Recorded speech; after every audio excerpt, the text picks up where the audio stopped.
প্ৰত্যেকটো মুহূৰ্ততে মানে প্ৰত্যেকটো সিনত আমাৰ ইনভলভমেন্টটো ইমান ইম্পৰ্টেন্ট আছিল প্ৰত্যেক এখন বিশেষকে এক্টৰ বেসড সিনেমা যেন মোৰ অনুভৱ হয় কোনোবাখিনিত প্ৰত্যেকজন এক্টৰৰ নিজৰ নিজৰ যিখিনি আছে প্ৰতিভাখিনি আৰু কেনে ধৰণে তেওঁলোকে লৈ যাব পাৰে হেতুৰ ওপৰত বিশেষকে ইয়াত গুৰুত্ব দিয়া হৈছিল যেন লাগে আৰম্ভণি দুটা ফেজ দেখাইছে আইমনি চৰিত্ৰটোৰ সেই কাৰণে আৰু চৰিত্ৰটোৰ মানে অলপ ভাৰ্সেটাইল কিবা এটা আছে বুলি মই কম সেইবিলাকৰ কাৰণে বহুত ওয়াৰ্ক কৰিব লগা হৈছিল কাৰণ আমি যেহেতু সেই সময়টো পোৱা নাই বা দেখা নাই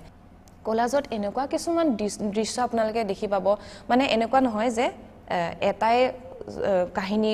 মানে আৰম্ভ হৈছে আৰু শেষ হৈছে তেনেকুৱা নহয় এখন এখন ঘৰত প্ৰত্যেকখন ঘৰত এগৰাকী নাৰীয়ে এগৰাকী মানে দেউতাকৰ লগত অকলে থকা এগৰাকী নাৰী বা ছোৱালী এজনীয়ে বা এখন পূৰ্ণ ঘৰ এখনত কেনেকৈ আগবাঢ়ি গৈছে ইমানবোৰ বাধা নেওচি কেনেকৈ আগবাঢ়ি গৈছে প্ৰত্যেকটো দৃশ্য আপোনালোকে এটা ভাগকে দেখা পাব সেইটো কাৰণে আৰু ভাল লাগিব আৰু বেলেগ ধৰণে ৰিলেট কৰিব পাৰিব সেইটো কাৰণে মই ভাবো কোলাজ চাওক আৰু প্ৰত্যেকে অনুভৱ কৰিব যেন মোৰ ভাল মানে অনুভৱ হয়